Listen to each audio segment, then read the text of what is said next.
Hey, what's going on, guys? So in this video, I'm gonna give you some do's and don'ts when it comes to training your calves, so that way your legs can look bigger and fuller. So let's rule your fitness.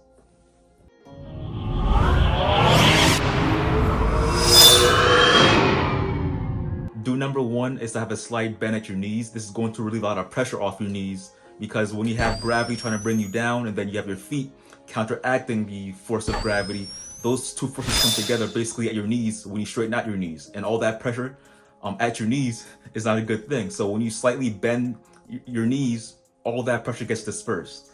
And you can think of it as trying to break a pencil apart. You have two forces on either end of the pencil, and at some point the pencil can't withstand that pressure anymore and it breaks in half.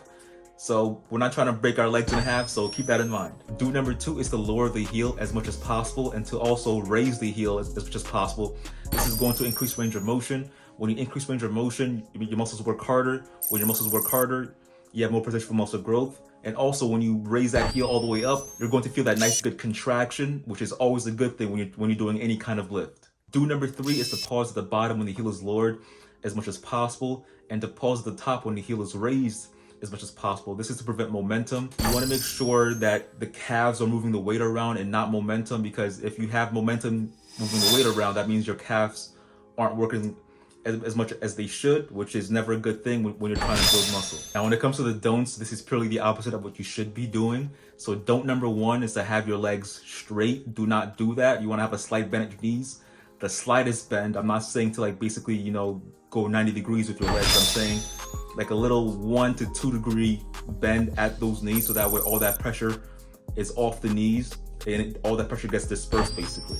And let me know in the comment section if you've ever tried this exercise before, if you can tell the difference between having your legs straight and then having a slight bend at your knees. I can guarantee you feel that difference. Don't number two is to keep going back and forth, back and forth, back and forth without stopping, basically like pumping basically your legs or your calves basically. You want to make sure you stop at the bottom and at the top to make sure momentum is not acting in any kind of way. We have a saying on this channel, you want to make sure your body's moving the weight and not the weight moving your body. You want to make sure you're going in a smooth and controlled manner, so that way you can feel every single muscle fiber contracting when you're raising that heel up, and every single muscle fiber relaxing or lengthening when you bring those heels down. And when it comes to sets and reps, I recommend 4 sets, 15 reps each, with progressive overload by increasing your weight after each set.